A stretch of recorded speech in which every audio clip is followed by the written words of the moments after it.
I've been hustling. Every day I've been hustling, baby. Every day I've been hustling. What's up, y'all? It's Miss Georgia. I'm here with Punching King, PESO 3 times. and we finna let y'all know how he hustle. Hell yeah. Lil Durk took off They after say that Lil shit. Durk, LeBron. LeBron. It had some. Listen, she talked about LeBron in the interview. You gotta tune into it. LeBron? She talked about LeBron in the interview. Like I said, I'm gonna have to send you the link after this. Oh yeah, I need to see that shit. Cause Crazy. what the? LeBron's a part of it? She talked about LeBron. She talked about the Lakers game. She talked about Dirk for sure. Oh yeah, Dirk. Like I said, Anything crazy. King Von Dirk gonna be a part of. Crazy. Well. All right. Let's do the intro. Crazy. Out of all names, LeBron. But all right, fuck it, let's get it. What's up, y'all? It's Miss Georgia, and I'm here with PESO. And fuck you. Okay. All right. What's up, y'all? It's Miss Georgia, the biggest hustler, and I'm here with. The Punching King, PESO 3 times. And we finna let y'all know how he hustled. Let's get it. Hey, so what's up? I mean, PESO, thank you for coming through. Yes. How you doing first? I'm doing great. Okay, good. Kinda. I was in a bad place mentally for a little bit, but I had a deep conversation with myself. Yeah. And I'm in a better place mentally. And listen, we just getting started, but I think that's important. Like I don't really want to go past that because I feel the same way. Like I feel you, and if we both feel like that, like I'm sure somebody who watching feel like they can relate, and we can help them out. Yeah. Like mental health is important. Exactly. So even though we ain't even got the interview started yet, we gonna let PESO first introduce himself, and then we going back to that. Okay? Yeah. I want to tune into that. That's important. You know. So I'm glad today though you're doing better than before. But go ahead and let the people know. Man, it's the King of Virginia. Ain't no prince. I'm stamping this shit. I'm King of Virginia. PESO 3 times. PESO 3X. Fuck is we talking about? Straight like that. Y'all heard me. And let them know what is your hustle. Like, what would you say, PESO is known for? PESO is a known FINESSER. Okay. That's all I can say. I'm a known FINESSER. Like, people that know me. Yeah. That's been in shit with me, they know. They like, oh yeah, PESO know. Me though. Like, what is a FINESSER? All I can say is I know how to get that bread, and I know how to hustle. Yeah. Y'all hustling with Miss George. We got PESO here telling us how he hustles. So let me switch it up. How do you hustle to do more? I'm not a scammer. I'm not those niggas. I'm not a scammer. Right. But I just know how to, when it comes to certain things, I know how to work the system. Right. Use it to the best of your benefit. You got to. That's with anything. Yeah. For real, if you think about it, you have to. Like. Yes. Especially being black. If you know how to use certain things in your favor, a lot of people don't know the stuff they can use in their favor. Literally. Like, y'all don't, especially, I'm telling y'all, like, I couldn't agree with you, excuse me, nothing more. Like, and I think that real making something out of nothing, we stamp that. Like, not to toot our horn, but in the black community, it's easy. Now, I'm not gonna say it's easy, but it's like, it's a lot easier than we make it seem. It's not so complicated. It's not so out of this world. If you really lock in on a specific thing that you want and you actually take the time and do research on certain things, you'll figure out things that you can use in your favor. You'll figure out it's very easy. Break that down a little bit more. For people who don't know what you're saying. Like, give Could you give an example? Yeah, I was okay. So, let's say, okay, yeah, I'm not gonna say that because that might legally cause me trouble. Don't do But it. I will say, let's say you're a business owner. If you do research as a business owner, and with me being a veteran, I learned there's a lot of benefits you can get as a veteran.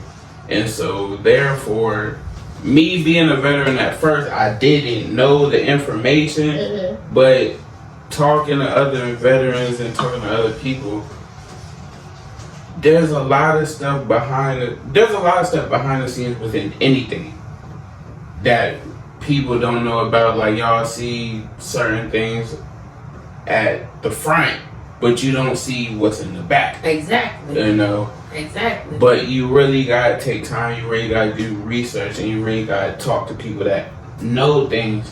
And there's a lot of things. Yeah. Every subject, every way to get money, there's a lot of stuff in the back that nobody's telling you. Exactly. That you really gotta figure out on your own.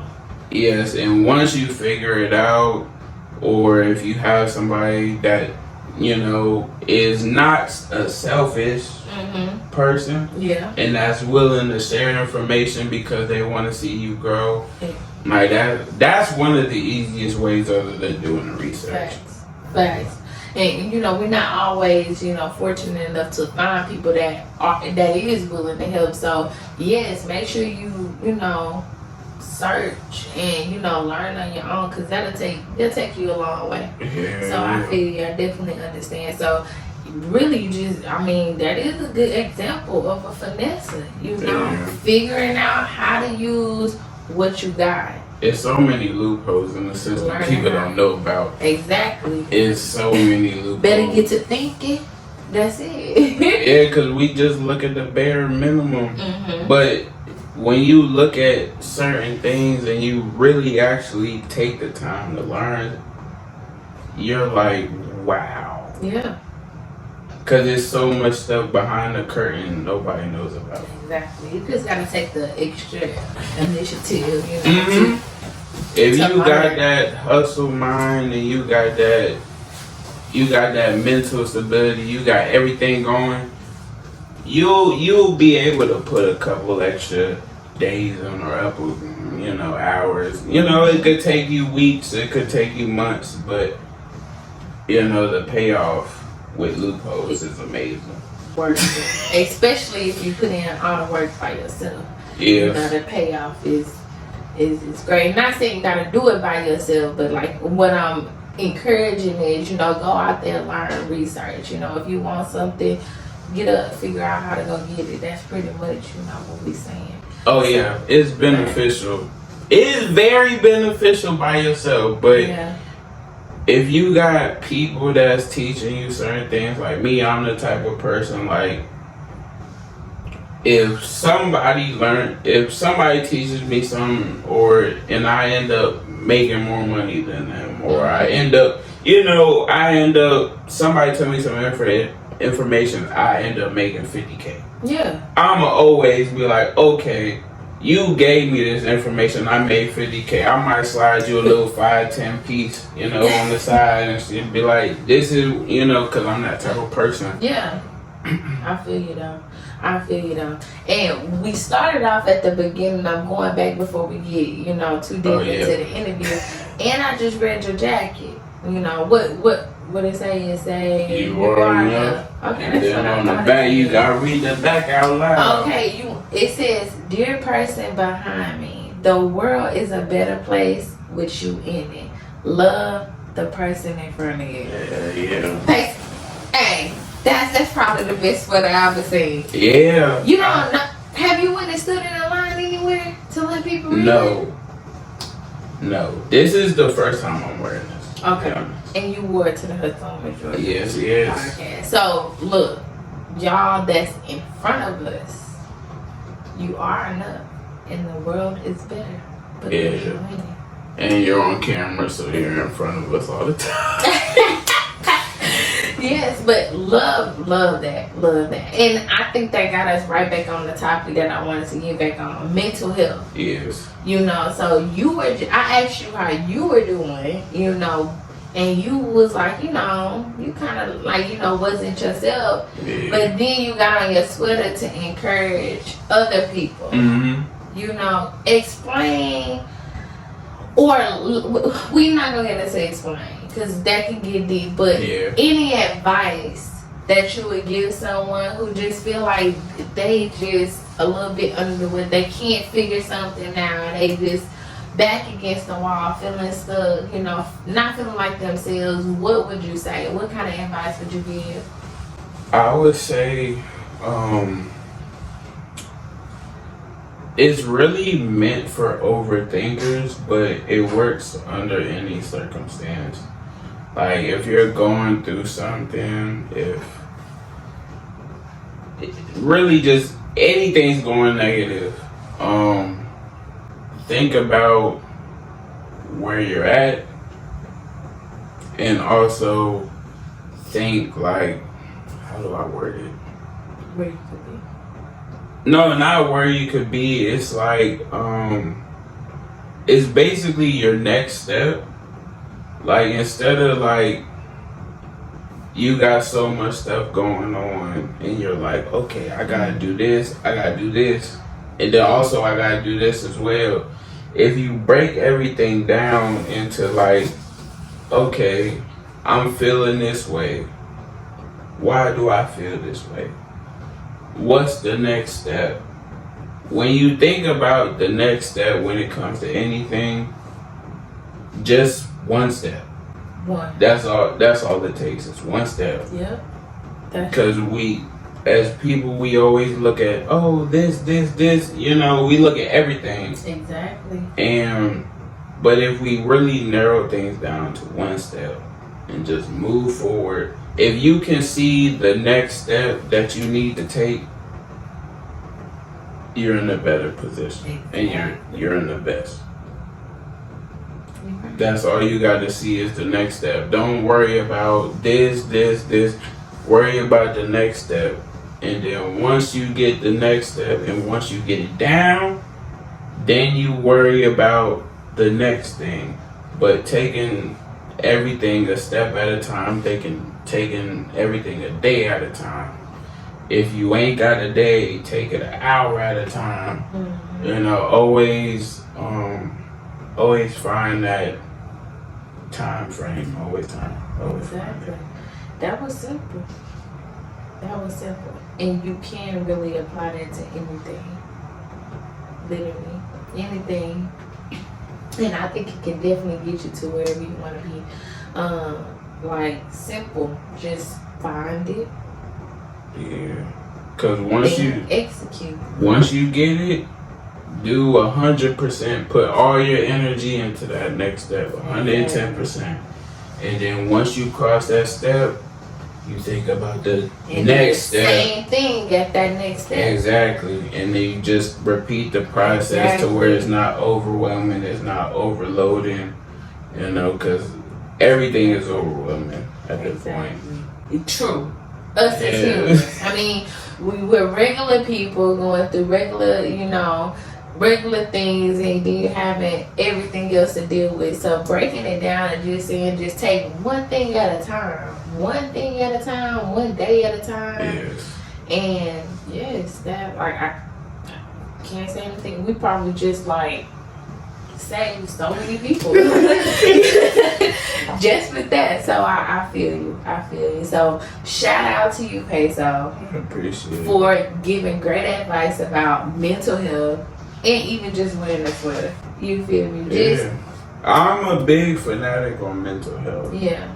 Like once going through everything I went through and being in certain positions and experiencing a lot, and then seeing other people experience a lot and seeing what they're going through and seeing the mental toll it take on them, it's, you know, I'm a mental health fanatic.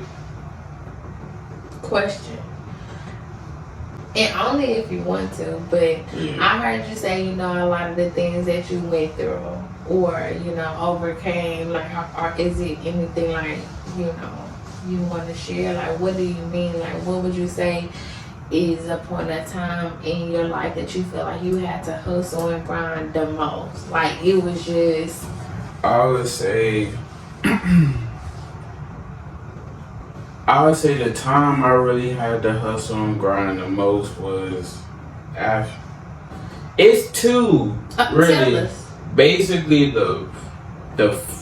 okay, I'll say the second time was after my son was born, because I want to give him a certain life, and I want to, I want him to have the things I didn't have. I want him to experience the things I didn't have. I'm trying to, get everything there and get everything right. And so that's the second time. But the first time was my military experience. Oh, okay. So you was in what branch? I was in the Air Force. Okay, how long? A year and like a month or two. And you said that which one of those happened first? The military. The military. Yeah.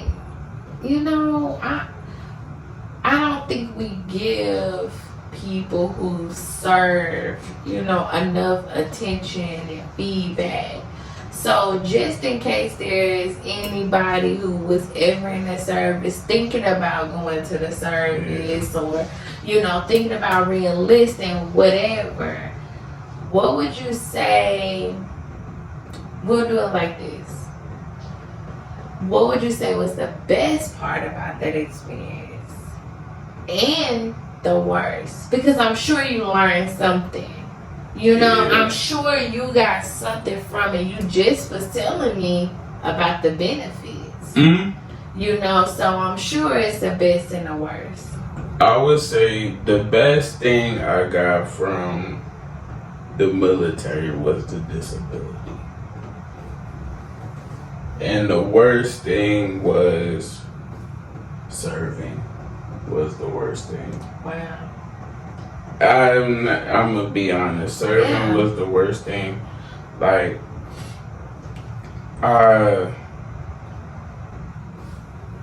we don't really see how. I gotta watch my words because I can't be too. Yeah. But you don't see. We see like the military as we see the military as big. Figures and all that stuff. Exactly. You serve in the military. Models and, so on. And it's like, it makes you develop a different type of respect for the military. Like, me, I would say, when I say a different type of respect is because the stuff that you have to go through, the stuff that you have to endure, being in the military, and that's mental and physical, is a very big problem. When you say things that you have to go through, and I heard you say mental and physical. Break that down for us. Like mental, like I didn't make it to operational, but your trainers, because they have to train you a specific way. They gotta be a certain way, and sometimes there's, I would say, prejudice.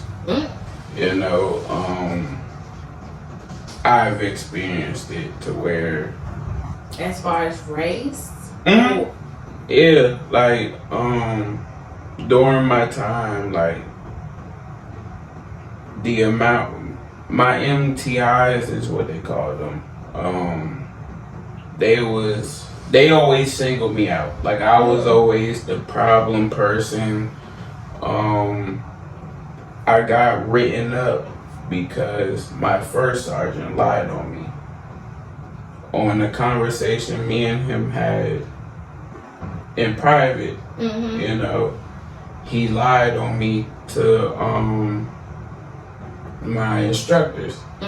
And that ended up getting me written up, and I ended up losing money. And at this time, I had kids. You get what I'm saying? Yeah. So, you know, dealing with having my money taken away and dealing with this authority and it's like, you lied on my name, you slashed, you know, it's like, it's different. I right? know what you mean. You gotta experience a whole bunch of stuff, and you don't really realize and see how corrupt the military really is. That's a big From word. from the inside, you really don't see it. Like, you know, like people say, "Oh, thank you for your service."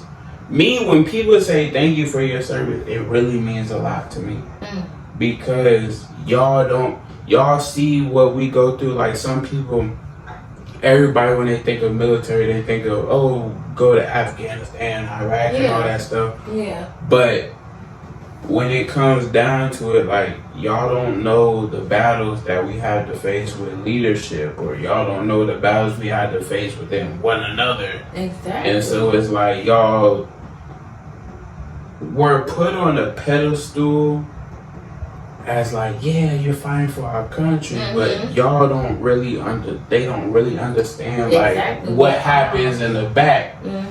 You know, and we put on these fronts and think we're perfect. I mean, not perfect. We think we great and all that stuff. Like, y'all don't understand like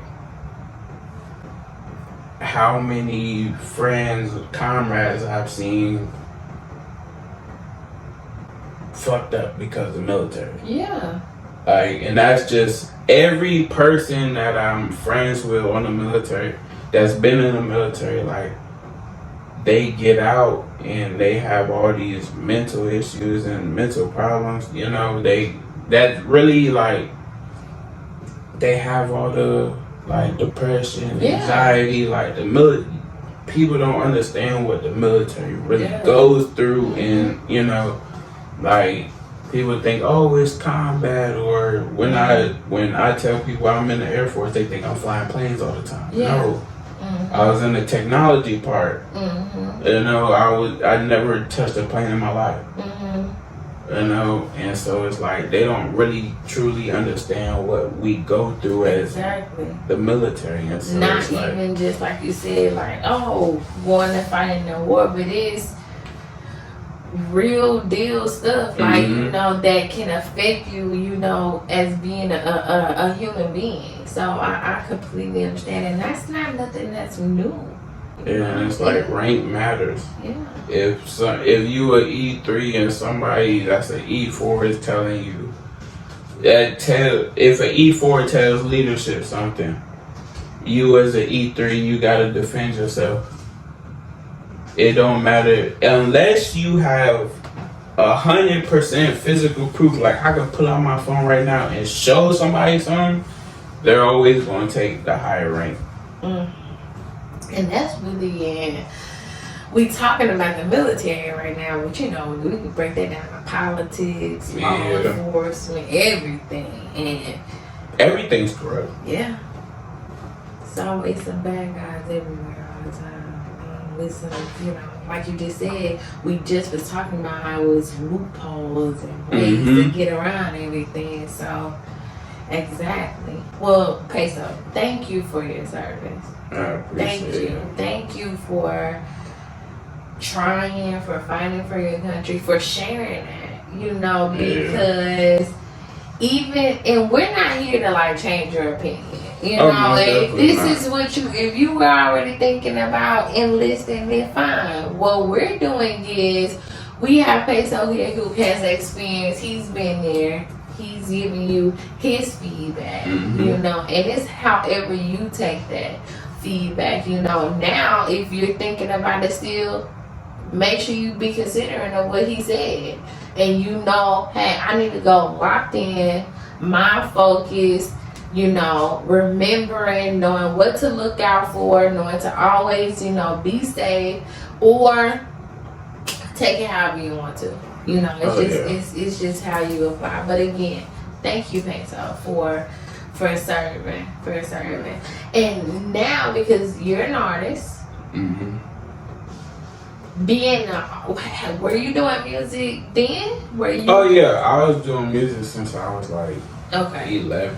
Since 11. Yeah. So did you kind of? I'm not going back to the military, but I'm curious. What made you like now? You're taking on like your music career. Yeah. It's bring you lots of places so far. Was you just not sure that you wanted to take this path before, and you still tried the military? It just kind of like, what happened with that? Like, so basically, I made a deal with my parents, and I was like, okay. It was like the summer. This was like after I graduated high school. I was doing music. Before then, I was doing music since I was 11. And I started it when a girl broke up with me through a note. And then I started writing in my journal. And then while I was writing in my journal, I gotta give a shout out to a substitute teacher. He's actually a singer. Wow. But I know him by Mr. Kelly. A lot of niggas know him from Justo, Ontario. But he was my substitute teacher, and I had anxiety. I didn't like showing people my raps. I didn't like none of that. But he sung and he did music, so I was like, okay, let me just give him some. Let me see if he'll mess with my music and all that stuff. I didn't rap it to him. I just gave him a notebook and said, hey, listen to this. Or, just rap this out and see what you think. And like, he always gave me uplifting stuff like, hey bro, you got talent and all that stuff. And then it was like a part of him. And then when the Chicago drill scene came out, like with Chief Keef and Lil Durk and Lil Reese, all them, that's what made me actually start rapping. Yeah. It was him, his encouragements that was like, okay. But then it was, once the Chicago drill scene came in, it was like, okay, let's do it. Yeah, I want to be a part of it. Yeah, and so I started rapping from then. And PESO, one more time, what's the name of your album that's gonna drop? With Bridge Baby. Facts. And any estimated time on when you dropping it? I want to drop it on my birthday, July 16th, but I will say it's coming this year. Okay, facts. So y'all make sure y'all be on the lookout for that. And for the people, so they can keep up with your hustle, go ahead and drop your socials for me. My socials, YouTube, PESO3X, PESO, the number 3, and the letter X. Instagram and TikTok, the real PESO3X. Facebook, PESO Colones. Snapchat, PESO Colones 8. That's PESO COLONES 8. And then Facebook is the same name without the 8. Man, yeah, those are my socials. And y'all already know it's the biggest hustler, the one, the only, Miss Georgia. And y'all just saw how PESO hustle. And we out. Yeah. Punch in King gang.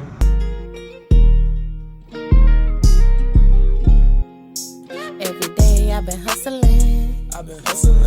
Every day I've been